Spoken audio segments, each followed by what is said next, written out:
Le cheval plaît beaucoup, hein. C'est un vecteur de communication extraordinaire. Avant d'être un cavalier, c'était important d'être un horseman. Always put the horse before the personal ambitions. Vraiment un cheval incroyable. Voilà quelqu'un qui est champion olympique et qui n'est pas ordinaire. Se remettre en question et peut se servir des défaites pour être meilleur après.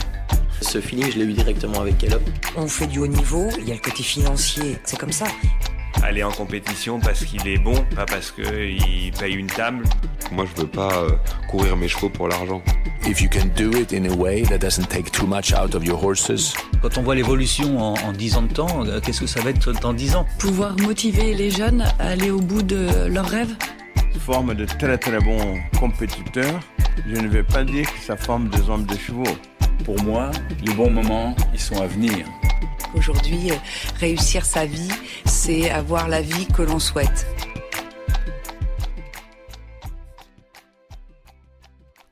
Joyeux anniversaire. J'ai une motivation pour faire ça qui est absolument... Ah non, tu peux pas commencer comme ça. On va être obligé de couper ça parce qu'on ne peut pas diffuser cette énergie-là, c'est impossible. Non, c'est vrai. Surtout que ça fait un petit moment que c'est sur notre to-do, puisqu'on s'approche du 1er mai 2026. Il faut savoir que l'année dernière, le 1er mai 2025 est arrivé donc pour fêter les 6 ans du podcast tellement vite et on était tellement sous l'eau. Oui, mais on avait un projet quand même. On s'est dit... pour fêter les 6 ans, on a quand même un truc à leur annoncer. Et oui, on avait annoncé le livre. On avait annoncé le livre. Aujourd'hui, on a un autre. D'ailleurs, aujourd'hui, on n'a rien à annoncer, mais si on a un autre truc à annoncer. Mais en fait, cet épisode, ça fait longtemps qu'on nous le souffle, qu'on nous le demande. Ça fait longtemps qu'on reçoit des messages récurrents pour nous demander de l'enregistrer. Et qu'on fait comme si on ne les voyait pas. Et qu'on fait l'autruche, la politique de l'autruche, et on adore faire ça parce qu'on ne sait pas comment s'y prendre, hein, tout simplement. Nous, on adore poser des questions aux gens, on adore écouter la vie des gens, mais à quel moment est-ce qu'on se sent légitime et à notre juste place de raconter notre vie de cavalière amateur toujours pas lambda. trop, hein, d'ailleurs. Mais bon, ça fait un petit moment qu'on n'avait pas posté une story toutes les deux. Et quand on a dit ça vendredi ou jeudi dernier, quelque chose comme ça, on a reçu plein de messages quand même. Hein. Plein de messages de gens qui nous ont demandé de répondre à leurs questions. Donc, voilà, on est là, on est sur ce canapé. Pour tout vous dire, je crois qu'on a déjà enregistré un épisode comme ça, il y a quelques mois et qu'on ne l'a jamais sorti. Ah oui, mais ça n'avait rien à voir, c'était pour éclat. Ouais, c'est vrai. C'était pour éclat. Mais bon, celui-là sortira. Celui-là va sortir, on n'a pas le choix. Pour commencer, parce que je sais qu'une fois qu'on va être lancé dans la conversation, on va avoir plein de choses à se raconter. Je sais qu'au final, cette conversation va très bien se passer.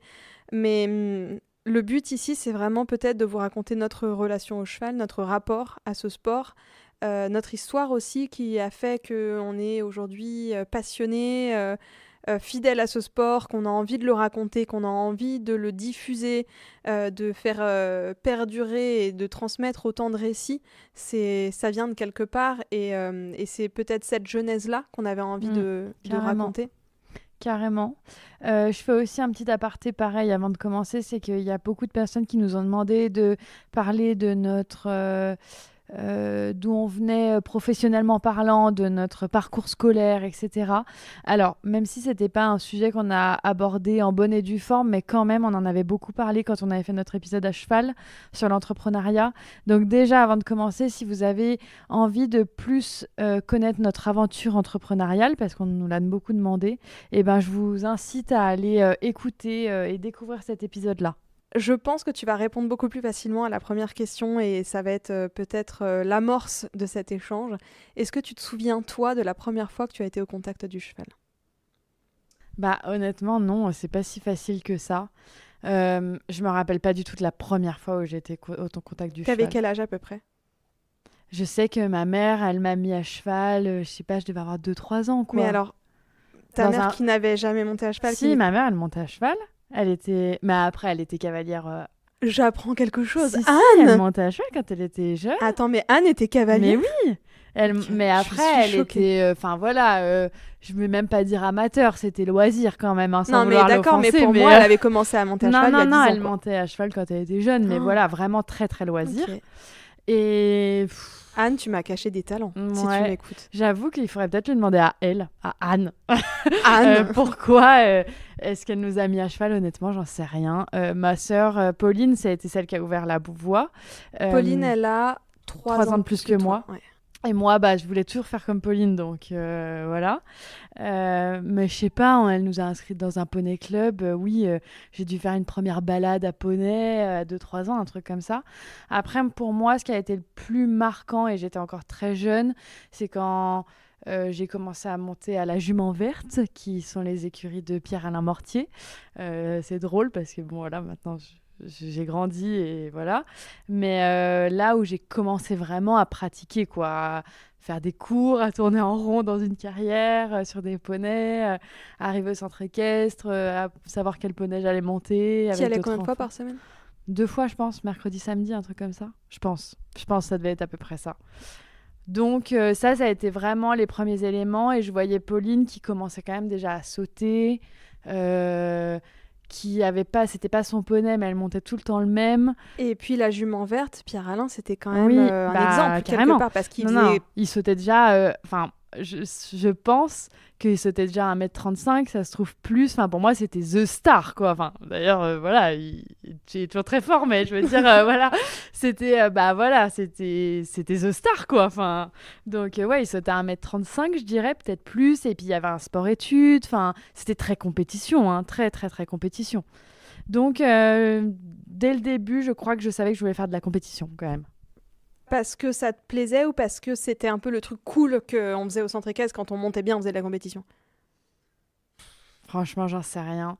Je pense que mon amour du cheval, il est quand même venu un peu plus tard, du cheval, de l'animal, quoi.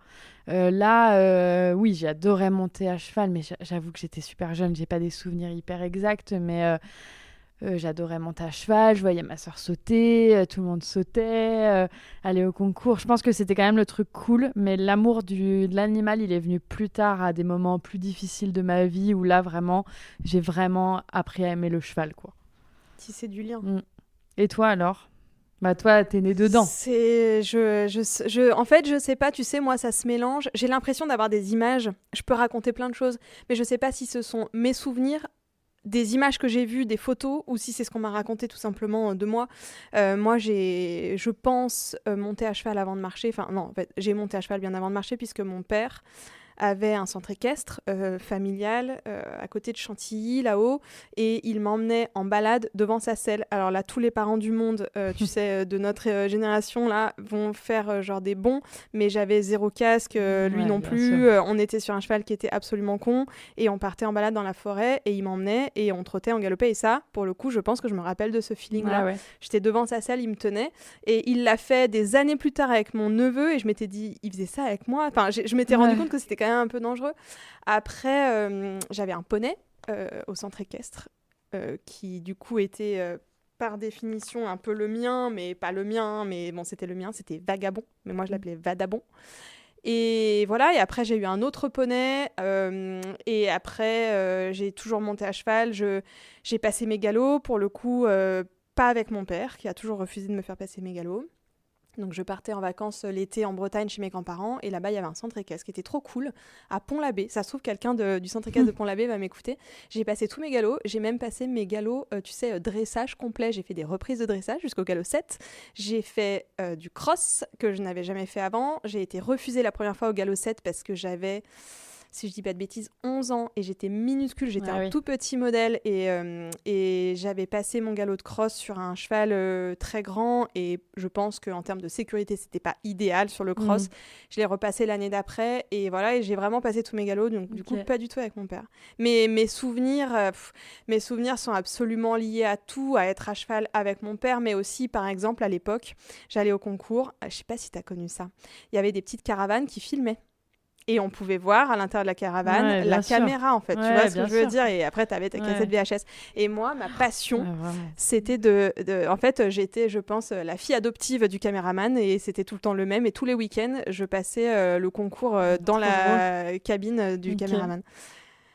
J'ai plein d'exemples, j'ai plein de souvenirs. Je sais qu'un jour, mon frère, pour se débarrasser de moi, m'a collé sur le poney au milieu du pré, puis il s'est barré du pré, et j'étais sur le poney, donc je suis descendue, je suis rentrée à la maison. Voilà, des souvenirs, j'en ai 1 million, mais te dire le premier, c'est impossible. Et toi, t'as toujours voulu faire du concours ? Ouais, moi j'ai toujours voulu faire du concours, parce que mon père faisait un peu de concours, parce que je me rappelle que nous, c'était vraiment une écurie qui faisait un peu de compétition, mais à tout petit niveau. Et moi, j'avais un peu les yeux qui brillaient quand j'allais à Equita et que je voyais des gens en pantalon blanc. Et je me disais, putain, il y a des gens qui montent à Equita. Je trouve ça une folie. Nous, avec mon père, on prenait toujours une place pour aller voir le Grand Prix d'Equita. À l'époque, c'était pas numéroté. Il fallait arriver super longtemps à l'avance. T'étais sur des espèces de bancs en bois, là, et on y allait. Et je me disais, il y a des gens qui montent, c'est incroyable. J'ai toujours voulu faire du concours. Après, je pense que je me suis jamais vue faire du concours de haut niveau parce que ça me paraissait complètement inaccessible. Et en l'état, ça ne l'était pas. Mais j'ai toujours voulu faire du concours. Ok.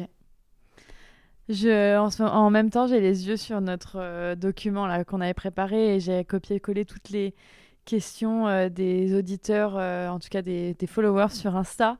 Et il y en a une qui nous demandait les chevaux qui nous ont marqués. Et je pense que ça découle de cette conversation parce que j'ai vraiment envie qu'on tisse ce parcours-là. Ensuite, c'est quoi peut-être le premier cheval qui t'a marqué, qui t'a ensuite donné l'envie de continuer? Qui m'a donné l'envie. Alors moi, il faut savoir que la plupart des chevaux que j'ai eus, ils m'ont plutôt pas donné envie parce que j'ai pas été gâtée.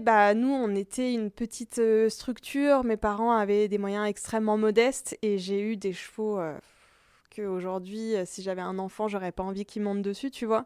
J'ai eu une ponette qui était extrêmement compliquée. Mais compliquée, je pense que si on en fait un cheval et que je dois monter dessus aujourd'hui, je vais dire il est immontable. Donc voilà, c'était Framy. Après, j'ai eu un cheval. J'avais 12 ans quand j'ai reçu Lucifer Dupin, qui portait extrêmement bien son nom. Il avait 3 ans, il était débourré, mais il était très con et j'ai eu des années avec lui. Alors, il était sympa au concours et tout. Franchement, c'était un cheval qui était courageux, mais il était bête à monter. Je sais, et pour le dire, je m'en rappelle encore souvent, je pleurais au moment de le sceller dans le box. Ouais. Mon père me disait, tu vas sceller. Puis mon père, il a une grosse voix, il a une grosse prestance. Et ma mère venait avec moi pour faire un peu le soutien moral, tu sais. Et il n'y avait pas grand-chose à faire et je savais qu'il allait être ultra con et j'en avais super peur. Ouais. Et c'était le soir, la nuit à la maison, parce que les écuries étaient derrière la maison. Et je scellais avec des larmes et je montais dessus. Et la plupart du temps, ça se passait extrêmement bien. Je ne suis pas tombée si souvent, mais voilà, il Lucifer. Et puis après, j'ai eu d'autres chevaux. Des chevaux qui m'ont vraiment marqué. Après, toi, tu l'as connue, mais évidemment, la première qui m'a marqué, en tout cas, qui a marqué un tournant en compétition, ça a été Carrie, parce que ça a été le... Ah, je pensais que tu allais dire Ilésia. Mais Ilésia, elle était complètement folle. Oui, mais t'avais fait beaucoup de concours, par contre. J'ai fait beaucoup de concours, mais j'ai fait beaucoup de concours. Toi, tu n'as pas du tout connu, mais j'ai eu un cheval que mon père m'a donné, qui était son cheval, et il me l'a donné, qui s'appelait Jellington, qui était je me rappelle. Complètement fou. Formidable cheval, avec lequel j'ai commencé à sauter 1m20, 1m25, et en fait, il est mort d'une torsion foudroyante, mais qui était formidable, très qualiteux. Je pense que si je l'avais aujourd'hui, ce serait un cheval avec lequel je serais très performante à la piste. À l'époque, il était vraiment compliqué, puis compliqué dans les soins et tout. J'ai eu plein de chevaux qui m'ont marqué, mais en tout cas, la première fois que j'ai eu une cartouche, une chance d'avoir un cheval, tu vois, normal, et aller faire du concours et avoir une chance un jour de faire un truc bien, ça a été Caribou, J'en ai parlé il n'y a pas longtemps dans une newsletter de la Caribou. On en reparlera parce que si j'en parle maintenant, je vais pleurer. Ok. Et Blériose. Ouais, Blériose, carrément. Mais on repart dans les chevaux très compliqués, du coup, c'est sans fin, cette affaire. Ouais, c'est clair. Et toi? Moi, il y en a plus. J'en ai monté beaucoup quand même, mais il y en a pas tant que ça qui m'ont marqué. Je pense quand même, j'ai eu un poney, et là c'est pareil. Moi, j'ai vraiment commencé à aimer les chevaux. Non, au Bon-Cyr, à Saint-Usuge, à l'époque, parce que c'est là où je voulais revenir, parce que moi, quand j'ai quand même vraiment commencé à aimer le cheval, ça a été vraiment quand mes parents se sont séparés. Et pour moi, genre monter à cheval, c'est devenu un refuge. J'allais au Bon-Cyr, donc qui était le centre équestre à côté de la maison. C'est simple, ma mère me posait le matin, elle me retrouvait le soir, j'avais pas bougé, quoi. Je m'occupais des chevaux, des poneys, voilà, je faisais les pansages, je regardais et tout. Et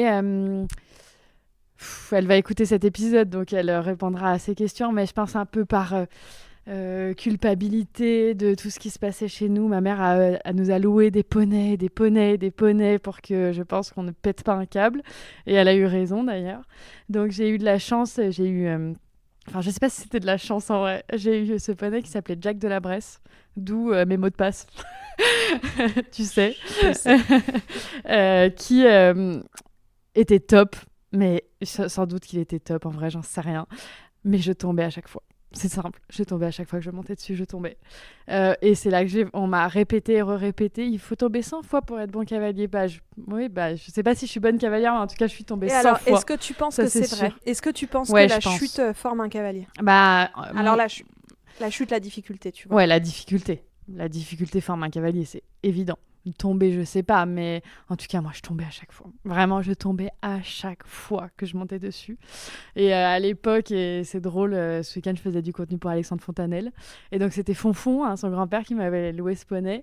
Et un jour, vraiment, pour la petite histoire, j'étais en dépresse complète. J'étais à Fontainebleau, il pleuvait des seaux d'eau au bip. Et Alexandre Fontanelle m'avait dit si tu veux je vais monter ton poney parce que là je vois que tu t'en sors pas quoi. Donc il avait monté le poney, bref, c'était pour la petite histoire, c'était drôle. Ça c'est un poney qui m'a marqué. Et ensuite quand on est arrivé à Neuville-les-Dames, enfin à Centre-Équestre de la Côte, j'ai monté Oisa en effet. Et après, le premier cheval qui m'a marqué, ça a été Illico.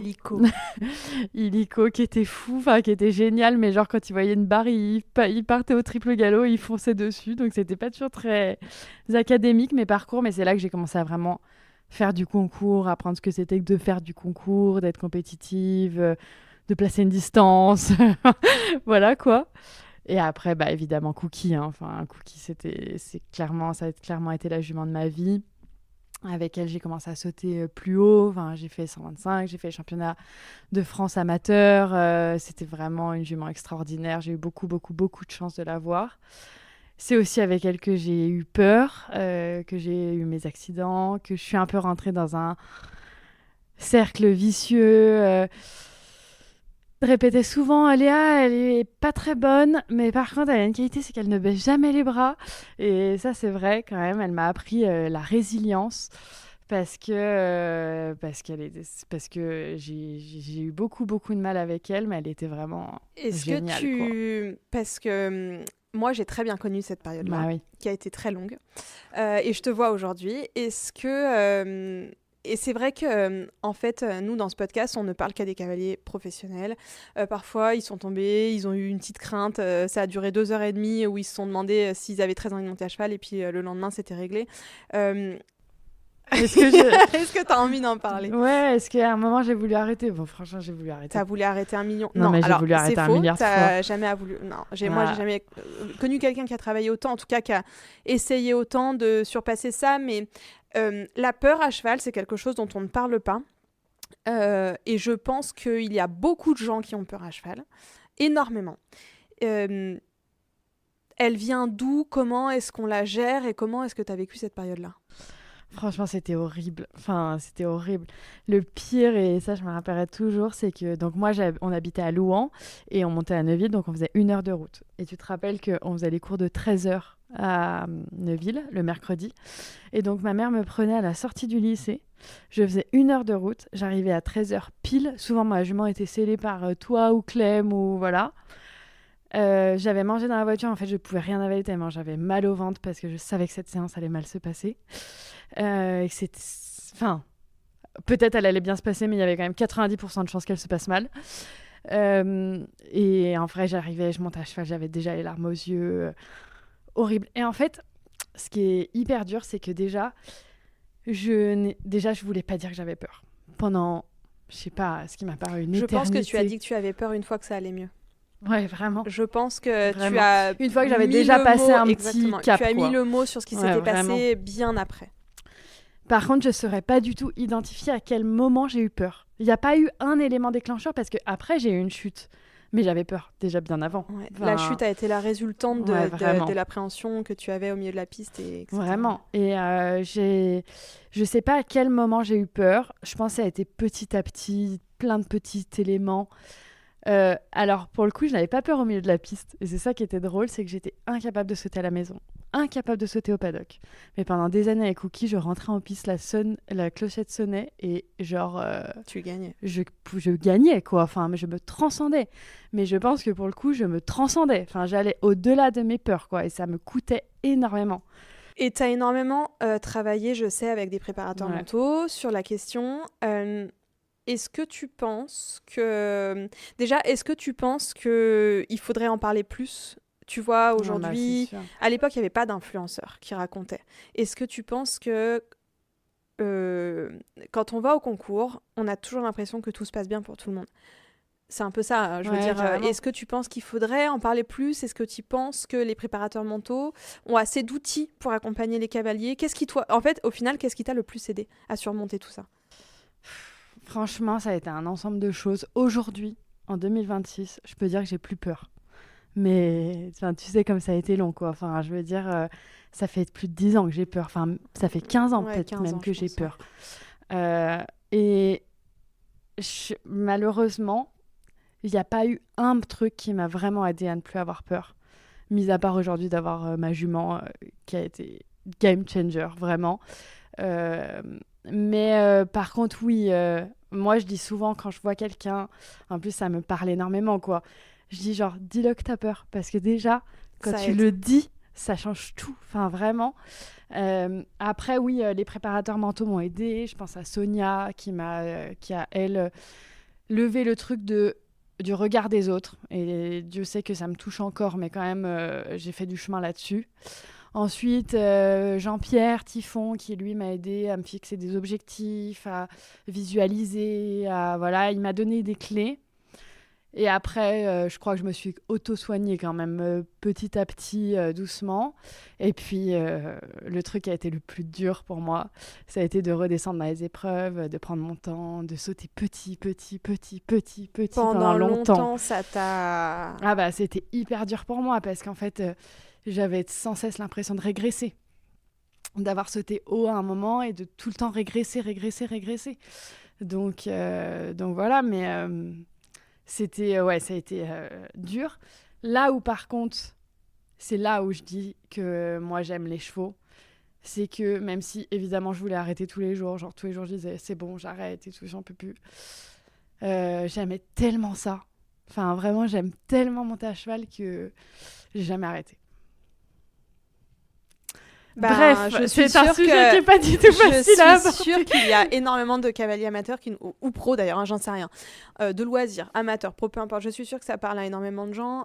La peur touche énormément de gens. Mais toi, tu n'as jamais eu peur ? Toi, tu vois, je te vois, et pour le coup, ça a été quand même Enfin, je me suis souvent beaucoup comparée, ou je ne sais pas si c'est comparé, mais en tout cas, mis en parallèle nos deux situations. Alors moi, j'ai eu tellement peur petite, si tu veux, que j'ai été vaccinée, j'ai soigné le mal par le mal. Écoute, c'est pas vrai que j'ai jamais eu peur. Alors, par exemple, j'avais très peur de mon cheval, Lucifer, mais j'étais vraiment enfant. Je pourrais avoir peur de chevaux sur le plat, par exemple, quand ils sont vraiment cons. Et encore, ça, il faut vraiment qu'ils soient cons pour que j'en ai peur. C'est vrai que j'ai jamais eu peur. J'ai plein d'autres ombres au tableau. Je vais avoir peur de mon échec à moi, de mal le gérer, peur d'être déçue de moi-même. J'ai jamais eu tant ce truc du regard des autres. Du coup, j'imagine que ça m'a aussi moins... En tout cas, je me méfiais pas du regard des autres, donc je m'en foutais. C'est pas que je m'en foutais, mais voilà, je faisais un peu mon truc. Et encore aujourd'hui, je suis toujours un peu dans des side tracks comme ça. La peur, je connais la peur. J'ai très très peur de l'échec et de la déception. J'ai pas peur de me faire mal. C'est un peu ça la différence. Mais c'est aussi... J'imagine une personnalité où j'ai un côté un peu casse-cou comme ça, où je vais aller faire du VTT, je vais jamais avoir peur, je vais faire la Via Ferrata, ça m'inquiète pas. J'ai jamais tellement peur de me faire mal. Un autre exemple, mais rien à voir, mais j'ai fait de la boxe à un moment avec une copine à moi. C'est elle qui voulait qu'on aille faire de la boxe. Et au bout de 2 séances, elle vomissait avant d'aller au cours de boxe parce qu'elle avait peur. Et moi, j'ai adoré la boxe. J'ai adoré la boxe. À aucun moment, je reculais pour pas prendre le coup. Ça, je pense que ça fait aussi juste partie un peu du truc. J'ai pas tellement peur de me faire mal. Par contre, j'ai extrêmement peur d'être déçue et de l'échec. Et au concours, c'est pas toujours facile à gérer. Ouais, mais alors, tu vois, moi, une chose qu'on m'a tout le temps demandé, c'est genre, mais t'as peur de quoi ? Je n'ai jamais vraiment su l'identifier.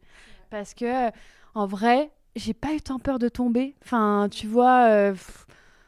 je me dis pas je vais me faire mal, je vais me casser et tout. Ça n'a pas jamais été un truc qui m'a fait peur. Je pense que j'avais surtout peur de me tromper. Et surtout de faire peur à mon cheval. Ça, c'était genre de m'écraser, de panacher. Ça, c'était des trucs qui me faisaient peur.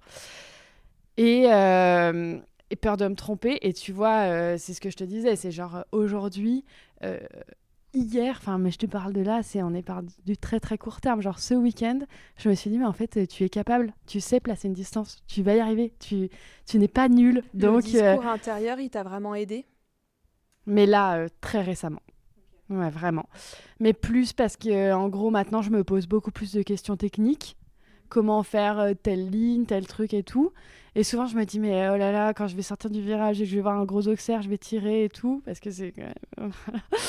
genre... Et là, maintenant, je me dis, mais en fait, tu sais faire, donc arrête. Tu sais placer ta distance, donc arrête, tu vois. Et là, maintenant, ça m'aide. Mais moi, pendant des années, non, pas du tout. Enfin, franchement, je sais pas trop ce qui m'a aidé. Ça a été très long, très très long. Voilà. Et donc, je ne peux quand même pas juste terminer cette conversation sans citer Yoa, que je monte aujourd'hui et qui est vraiment l'une des juments de ma vie, à qui je dois tout à l'heure actuelle, parce que vraiment, là, elle a clairement changé ma vie, ma façon de monter à cheval. Ça, c'est évident. Donc voilà, ça, c'est les chevaux qui m'ont marqué.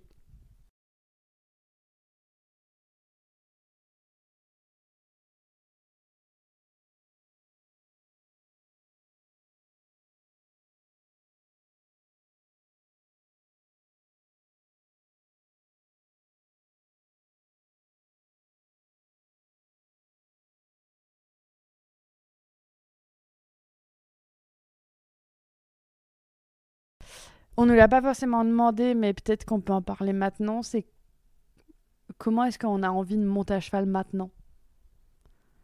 Tu vois, ça, maintenant, c'est une question très difficile. On n'a pas vraiment expliqué toutes ces années, mais bon, voilà, on a monté à cheval ensemble. Pendant des années, on a fait beaucoup de concours. Je pense qu'on a appris à ce que c'était que le concours. Comment est-ce qu'on a envie de monter à cheval maintenant ? Comment tu as envie de monter à cheval maintenant ? Déjà, j'aimerais monter à cheval. Moi, j'ai beaucoup monté. Ça fait... il faut savoir que l'équitation a été prioritaire sur tout. Aujourd'hui, je regrette beaucoup, par exemple, les études que j'ai faites. Parce que je me dis, mais j'aurais tellement pu faire ça. Mais à l'époque, je n'avais pas envie de passer du temps à travailler. J'avais juste envie d'être à cheval. L'équitation a été prioritaire sur tout. Mais je trouve que c'est intéressant que tu dises ça, parce qu'il y a des jeunes maintenant qui nous écoutent aussi, tu vois. J'ai beaucoup de regrets. Alors, c'est des regrets, pas des regrets. C'est toujours facile à dire quand la situation actuelle va bien. Tu vois, que j'ai une boîte, que je gagne bien ma vie. Regretter quoi ? Au final, ça a juste été, tu vois, des choix. C'est des choses qui passent. Je n'ai aucun regret à avoir. Je suis très contente de tout ce que j'ai construit, de tous les postes que j'ai eus, de ce que j'ai appris. Mais quand même, je pense que j'ai nourri au fur et à mesure du temps et peut-être un peu sur le tard, une envie d'apprendre, une envie d'accumuler de la connaissance qui est très facile à faire quand tu es étudiant et beaucoup moins facile à faire après. Tout ça pour dire que j'ai privilégié l'équitation, ça a été prioritaire sur tout, sur mes études. J'ai fait un master, mais tu sais aussi bien que moi que j'allais jamais en cours. Au lycée, et franchement, je devrais jamais dire ça, mais j'étais obligée d'acheter des carnets de correspondance pour avoir plus d'absence parce que j'avais plus assez de billets d'absence et tout. J'ai fait des études, j'ai eu de la chance que ça fonctionne, mais voilà. Mais je regrette beaucoup parce que j'ai l'impression que j'aurais pu faire mieux, plus loin, plus autrement, j'en sais rien. En tout cas, j'ai vraiment privilégié l'équitation. Mes premières années de vie professionnelle, j'ai beaucoup travaillé, mais en même temps, je montais énormément et ça a été prioritaire sur tout. 15 ans plus tard, parce que j'ai diplômé en 2013, donc 13 ans plus tard, j'arrive à un stade où je peux plus tout mettre dans l'équitation. C'est trop de ressources, c'est énormément de temps, énormément d'argent, c'est de l'investissement personnel et il y a un moment où il faut savoir laisser de la place à d'autres choses. Parfois, on a la possibilité, parce qu'on est très bien entouré, qu'on a peut-être plus de moyens financiers que moi, de tout continuer, d'avoir un cheval, peut-être d'être en pension travail, de le faire gérer autrement, etc. Moi, aujourd'hui, je peux pas. J'ai plus de cheval à moi. Mon cheval Blérios est au pré parce que le physique tenait plus et que j'ai pas voulu insister. Et voilà, pour son bien-être, au moment, à l'instant T, où on m'a dit, en fait, physiquement, c'est compliqué pour lui, j'ai dit, ok, stop, je préfère arrêter tout de suite que d'insister sur un cheval qui visiblement n'est pas fait pour ça. Donc ça a été un choix très compliqué. J'ai eu beaucoup de chance parce qu'on m'a confié des chevaux, 3 chevaux qui se sont succédés avec lesquels j'ai quand même sauté 1m25, sauf la dernière qui était vraiment verte, la Mouni, mais j'ai quand même eu 2 chevaux avec lesquels j'ai sauté, les grands prix amateurs et tout, c'était cool. Ça a été une chance inouïe et ça m'a vraiment aidée parce que finalement ça fait 5 ans que je pense que j'ai arrêté Blarios, donc pendant 5 ans j'ai quand même continué à faire du concours avec des chevaux qui m'étaient confiés et ça c'est vraiment une chance incroyable. Et là je suis arrivée à un stade où si je veux me racheter un cheval, il faut que je reparte à la base du projet, racheter un très jeune parce que j'aurais pas les moyens d'acheter un cheval qui sera prêt, surtout que c'est vrai que si je remonte à cheval, j'ai envie de ressauter les épreuves que j'ai sautées, au moins, donc j'aimerais ressauter au moins des épreuves 1m30, et tout ça, on le sait, ça coûte très cher, et ça m'a jamais dérangé de former un jeune cheval. J'ai adoré former mon cheval, Blarios, que j'ai eu à 2 ans, que j'ai débourré, avec lequel j'ai monté moi au concours 4 ans, 5 ans, 6 ans, 7 ans et tout, j'ai vraiment adoré ce parcours-là, donc j'ai envie de refaire ça, et en revanche, comment j'ai envie de monter aujourd'hui complètement différemment de, tu vois, comment j'ai fait avec Blarios. Blarios, j'étais dans une configuration où j'avais fait des saisons d'amateur élite avec Carrie qui était formidable, avec d'autres chevaux avant, et j'avais envie de faire plus, de faire mieux, d'aller plus loin que les amateurs élites, et ce cheval-là avait la possibilité de le faire, sur le papier, théoriquement. Donc je l'ai vu. Et là, pour le coup, je ne sais plus si c'est Jean-Pierre, quelqu'un nous a dit dans cet épisode, tu sais, l'un des gros problèmes du bien-être animal, c'est qu'on projette nos propres aspirations, nos propres rêves, nos propres envies sur un cheval. Et moi, j'ai vraiment foncé tête baissée et j'aurais jamais dû faire ça. Et si je devais refaire aujourd'hui, je ne referais pas. Donc, comment j'ai envie de faire aujourd'hui ? De prendre mon temps. J'ai plus envie d'avoir un cheval au box parce que...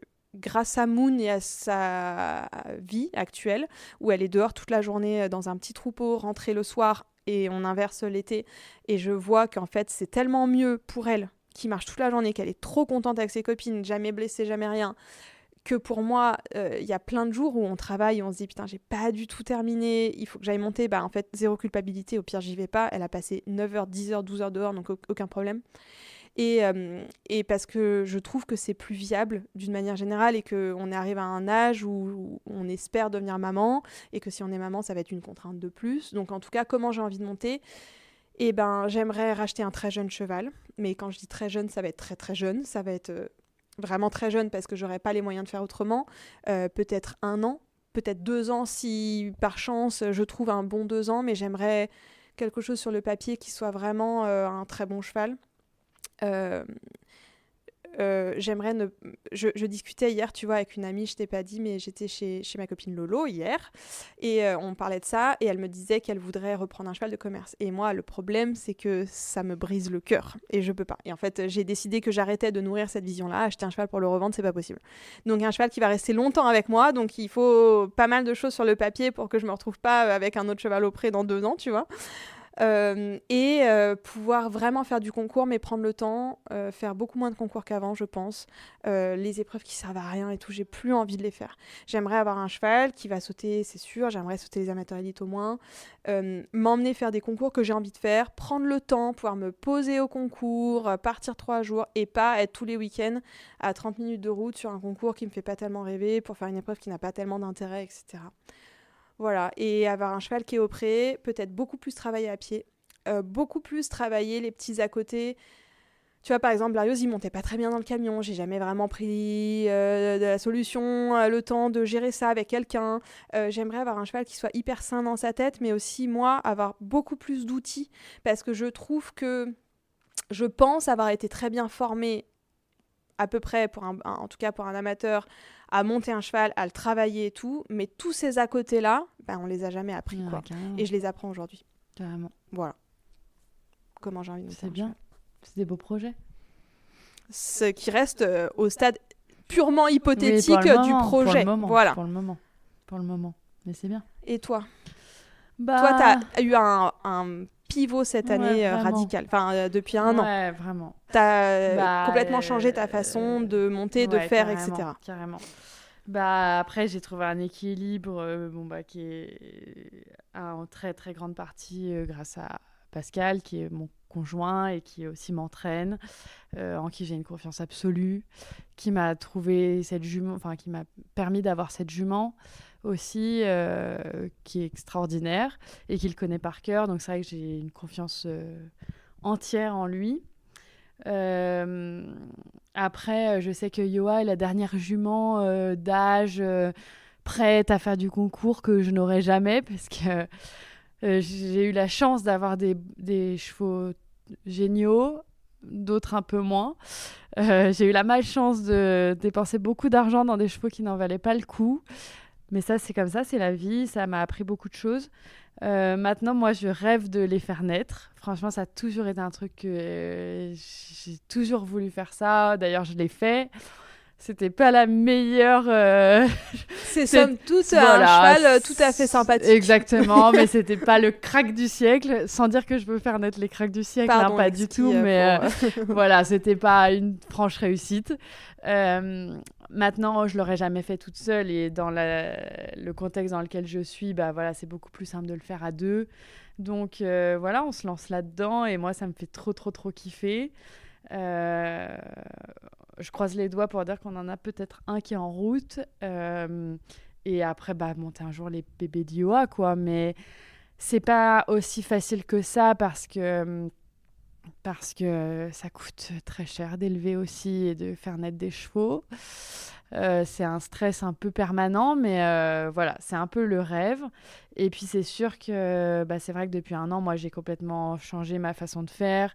J'ai trop de la chance d'aller sur des beaux concours, de faire du beau concours. Et j'ai toujours dit ça, en fait. J'ai l'impression que ça fait 10 ans que je dis je veux faire moins de concours, mais des meilleurs concours. Et j'ai jamais réussi à le faire avant maintenant. Donc c'est vrai que pareil, financièrement, ça me coûte, mais je kiffe, quoi. Enfin... Ouais, il faut peut-être juste... parce que, tu sais, tout le monde va se dire, mais en fait, comment on fait ? On a aussi la chance d'être à notre compte. Voilà, exactement. Peut-être juste redire que notre métier est un atout considérable. Carrément. Je pense que je pourrais pas du tout le faire si j'étais un salarié en 35 heures par semaine. Enfin, je sais pas si tu peux pas du tout le faire, mais tu le fais pas comme là je le fais, quoi. Donc c'est sûr que c'est une chance. On peut travailler d'où on veut quand même. D'être sur les concours, et c'est ce que je disais récemment, d'être sur les concours, c'est aussi une visibilité pour le podcast, pour notre agence et tout. Donc forcément, voilà, tout ça participe au fait que je peux le faire. Et enfin, je fais du beau concours, j'en fais moins mais mieux. Je trouve que pour le coup, chaque parcours est important, tu vois. J'ai l'impression que je rentre jamais en piste en me disant bon, cette épreuve, je m'en fous, quoi. Enfin voilà, chaque parcours que je fais est important, dans le sens où j'ai envie de réussir. Je suis beaucoup plus compétitive qu'avant, j'ai envie de gagner, j'ai envie de faire du flow, enfin voilà, tout en montant bien, évidemment, j'ai toujours envie de bien monter.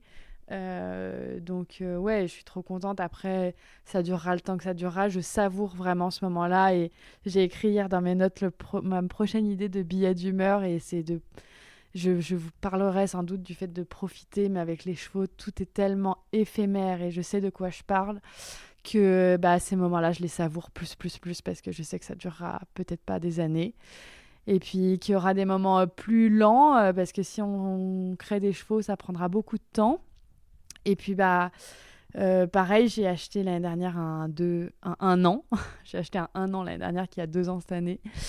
Et c'est très long, mais c'est pareil, j'ai plein d'espoir. J'espère que dans la configuration dans laquelle je suis aujourd'hui avec Pascal, ce sera plus simple pour moi de le faire grandir, de le faire vieillir, et qu'il soit sur les bonnes rails, et que je puisse le monter un jour.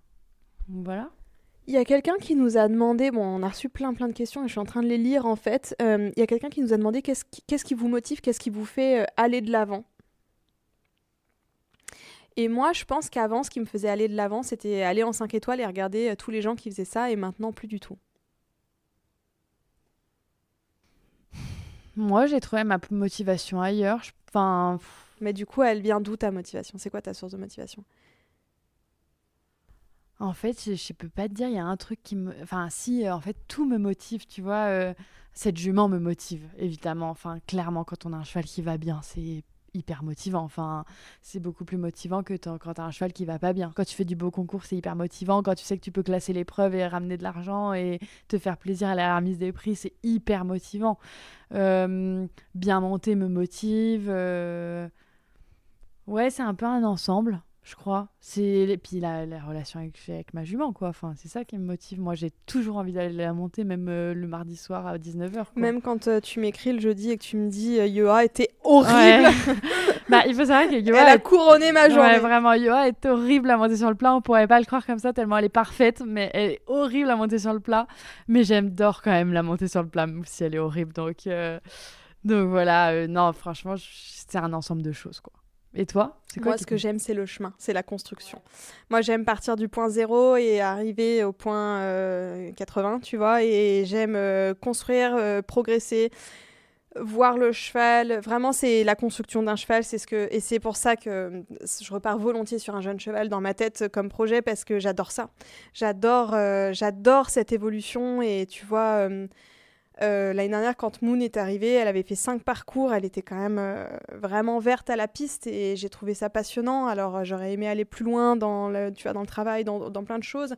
C'était pas vraiment possible sur ce projet-là, mais ça, j'adore ça. J'ai adoré me rappeler les premiers parcours avec mon cheval. Quand le premier concours, j'ai pas sauté le 1, quand même, à Mâcon, dans les 4 ans. Et que le concours d'après, il était sans faute, et qu'après, il a fait le CIR des 5 ans, etc.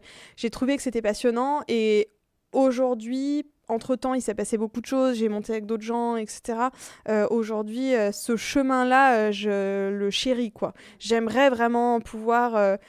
plutôt que projeter, tu vois, une saison de concours, c'est plutôt projeter des évolutions, tu vois, genre là, je vais commencer à travailler ça et tout. Ça, je trouve ça génial. Ouais, carrément. Je te rejoins. Moi, c'est un truc qui me donne envie sur Onyx. Par contre, je peut-être parce que je suis quelqu'un d'un peu impatiente, mais je trouve que c'est quand même long. Voilà, je trouve que c'est long. Mais alors, c'est long là, genre quand ils ont 2 ans, 3 ans et qu'ils sont encore au pré, quoi. Et après, ça va plus vite. Ouais. En fait, après, il y a un jour, tu vas le longer pour la première fois. 2 jours après, tu vas mettre la selle. 3 jours après, tu vas être dessus. Moi, je me rappelle, pour l'histoire... il y a une jument qui était née aux écuries d'un ami qu'on connaît, d'un ami commun qui s'appelle Bélina. Bélina et Blérios sont arrivés à 3 semaines d'écart au débourrage. Et du coup, Bélina était en avance sur Blérios. Et quand je suis arrivée aux écuries, je me disais, j'ai trop hâte, parce que c'est moi qui montais Bélina, si tu te rappelles, à la sortie du débourrage, les premières sessions, là, à 4 ans. Et je me disais, j'ai trop hâte de monter mon cheval, comme je monte Bélina, en liberté dans la carrière. De descendre dans la carrière avec le 4 ans, avec le 3 ans, là, machin, gauche-droite. Et en fait, 2 semaines plus tard, j'ai fait pareil avec mon cheval. Mais sur le moment, ça me paraissait mais tellement loin, tu vois. Il y en avait une où j'étais prête à mettre la selle, monter dessus et rentrer dans la carrière et sauter les premières croix 1 mois plus tard. Et l'autre, il était encore en train d'être longé sans rien. Et au final, c'est passé à une vitesse folle. Mais le temps passe vite, les chevaux passent vite. Et c'est pour ça qu'il faut en profiter, quoi. Quand on les a et qu'ils sont bien. Mais je pense que c'est ce qu'on n'apprend pas assez tôt. Mais bon, ça c'est l'âge, tu sais, c'est la sagesse. Parce qu'on vieillit. Mais si c'était, tu vois, maintenant, l'époque dorée de Cookie Carrie, nos 2 culs qui étaient toutes les 2 fantastiques, on en aurait profité, mais bien davantage. Et puis, ça me fait un peu écho à ce que tu as fait dans ta newsletter aussi récemment, c'est que moi, j'ai aussi... vraiment pris des mauvaises décisions, genre Cookie, je me sens entièrement responsable à 100% du fait qu'elle soit plus là aujourd'hui, alors que j'aurais tellement aimé, même si j'avais pas eu un poulain, l'avoir dans mon pré pour sa retraite, quoi. Et en fait, ces chevaux-là, alors je dis pas tous malheureusement, parce que tous ne nous apportent pas la même chose, mais les chevaux importants dans nos vies, enfin moi... j'aurais tellement aimé l'avoir à la retraite et juste la regarder dans un pré, même pendant 10 ans, j'aurais payé une retraite sans aucun problème, quoi, vraiment. Donc, ouais. Alors, pour info, Ilésia, ça a été, si je calcule bien, 17 ans et demi de retraite. Tu vois, on est à plus que 10 ans, si jamais. Mais c'est un financement, ça, quoi, tu sûr, vois. Je sais, t'inquiète pas. Mais voilà. Ouais, c'est vrai que notre perception, notre pratique, elle a vachement évolué ces dernières années. Il y a quelqu'un qui nous a demandé qu'est-ce que c'est pour vous être un homme et une femme de cheval. Et ça, on l'a beaucoup posé. C'est très dur, hein.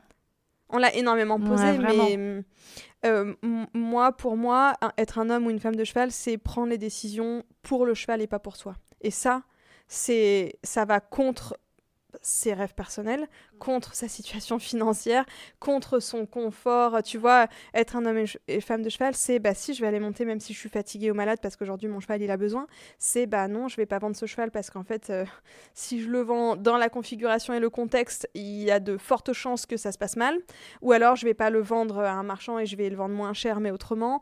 Être un homme de cheval, c'est dire non, je vais pas aller sauter 1m25 parce qu'aujourd'hui mon cheval est pas capable, ou alors non, je prends pas le départ ce week-end alors que ça m'a coûté très cher parce qu'en fait là pour l'instant mon cheval est pas capable.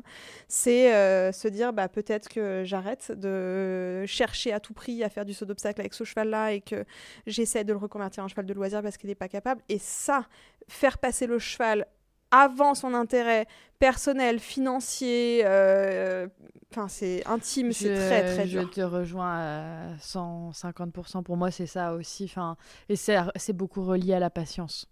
Et tu vois, moi, et là, je parle de là aussi, de très court terme, j'ai toujours été très impatiente. Et c'est ce que je disais tout à l'heure, sauter petit, pour moi, c'était régresser. Donc, du coup, j'étais très impatiente. Et pourtant... j'ai quand même eu l'impression qu'on a été au contact de plein de grands hommes et de femmes de chevaux.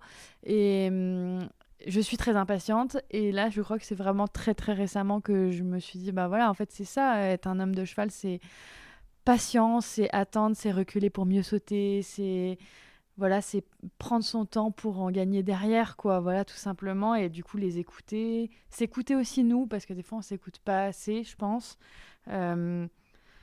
Et voilà, penser vraiment à son cheval au lieu de penser ce que les autres pensent, ce que les gens pensent, ou même ce que nous, on pense. Donc, je te rejoins complètement. Je crois que c'est ça.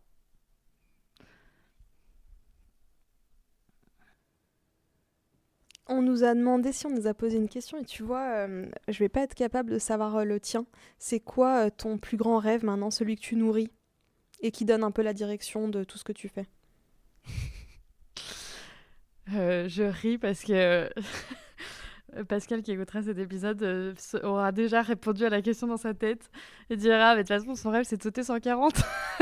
Non, c'est pas ça mon rêve. En vrai, c'est pas du tout ça mon rêve. Mon rêve, non, ce serait vraiment de pouvoir monter les chevaux qu'on va faire naître. Je pense que ça, c'est un chouette rêve. De dire, on aura imaginé le poulain, on l'aura construit, et puis un jour, on le montrera, et on le montrera dans les épreuves qu'on pourra faire, etc. Ça, c'est cool. Ça, c'est vraiment un truc qui me motive pour l'avenir. Là, j'ai sauté mes grands prix amateurs élite. Je suis contente. Au sommet. Vraiment. Genre, je me vous laisse tranquille pendant des années maintenant.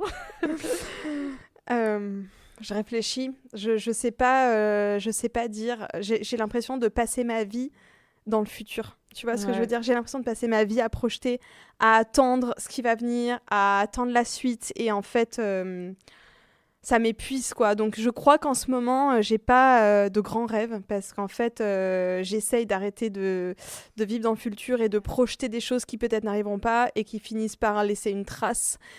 Tu sais, forcément, ça laisse une cicatrice, tout ce que tu as nourri, tout ce qui t'a alimenté et qui n'est jamais arrivé. Donc peut-être juste se dire qu'en ce moment, c'est comme ça, que c'est un chapitre, qu'il y en aura d'autres. J'espère qu'ils seront nourris de sports équestres, parce que c'est ce que j'ai envie d'avoir. Mais je leur donne pas plus de matière et de contours que ça, parce que j'ai pas du tout envie d'être déçue. Je me protège de la déception autant que je peux. Une question qu'on nous a posée, est-ce que vous faites des concessions? 1 million. Ouais, vraiment, en fait. J'étais en train de me poser la question. En fait, ma vie est une concession. Vraiment. Je dépense tout l'argent que je n'ai pas dans ce sport. C'est une concession mais c'est financière. Pas des concessions. Ouais, c'est pas des concessions, justement. Si, quand même, c'est une concession financière, énorme. Oui. Énorme. Non, après, oui, évidemment, on fait des concessions. Oui, évidemment. Il faut savoir qu'on gère beaucoup de clients et gérer des clients, c'est faire beaucoup de concessions. Je pense que moi, si je fais une concession, c'est de privilégier le bien-être des chevaux avant mon amour du sport. Et ça m'a... C'est pour ça que mon cheval est parti en retraite, c'est pour ça qu'Ilésia a fait 17 ans de retraite dorée dans un pré à me coûter de l'argent tous les mois, et c'est pour ça certainement qu'aujourd'hui je suis à pied. Sinon j'aurais pu, je pense, vendre des chevaux, ou enfin voilà, faire des choix autrement, et effectivement ça s'appelle des concessions. Non, mais moi, je pense que mes 15 dernières années que j'ai passées à cheval ont été une concession avec moi-même, hein, surtout. Enfin, tu vois, quand j'ai pensé à ça après, mais quand tu me dis c'est quoi ton plus grand rêve, en fait, moi, j'en ai pas vraiment en ce moment, maintenant, parce que déjà, mon plus grand rêve, c'était de ne plus avoir peur, quoi, de ne plus rentrer en pisse la boule au ventre. Et ça, c'était une concession qui était énorme. Enfin, dealer entre le fait d'avoir envie et d'avoir peur, c'était dur, quoi. Alors, on va terminer avec une question qu'on pose souvent à la fin. Le moment marquant de ta carrière. Carrément. Là, tu parles d'une carrière. Ouais. Vas-y, commence, réfléchis. Attends, parce que je n'ai pas du tout... C'était quoi le moment marquant de ma carrière? Je sais pas si j'ai marqué beaucoup les esprits. Hein. Le moment qui, moi, m'a marqué, mais c'était pas le moment marquant pour le grand public. C'était quand j'ai eu mon accident. Ça a marqué, ça a été quand même un tournant où là, j'ai quand même... c'est là que j'ai dit que j'avais peur. C'est là que, voilà, ça m'a changé ma façon de faire. Oui, si, ouais. Ça a été le moment marquant. vraiment, ça a été le moment Après, de bascule. J'ai eu plein de moments où j'ai réussi, hein. Il n'y a pas eu que des catastrophes. C'est d'ailleurs aussi, je pense, parce que j'ai réussi que j'en suis arrivée là. Tu vois, ça a été aussi dur parce qu'il y a eu un moment où j'ai réussi et voilà. Mais ouais, ça a été un moment de bascule, ouais, c'est sûr. Je suis en train de réfléchir, tu vois, le moment marquant. Je saurais pas, j'en ai à l'appel, tu vois, mais plein de moments à la maison, par exemple, plein de choses qui sont passées à la maison. Moi aussi, ouais. En plus, moi, je dirais que le moment le plus marquant, c'est maintenant, quoi. J'ai jamais autant aimé monter à cheval.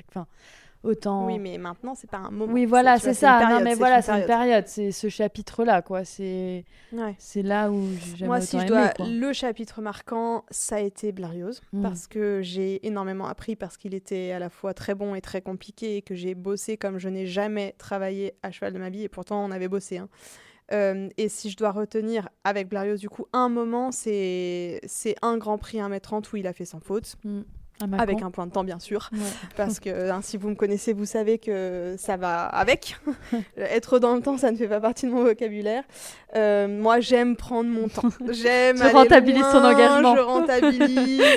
Je vais très très loin, je m'aligne, je reconstruis, je rajoute des foulées quand il faut. Même avec un cheval d'1m80, je rajoute encore des foulées, il n'y a pas de problème.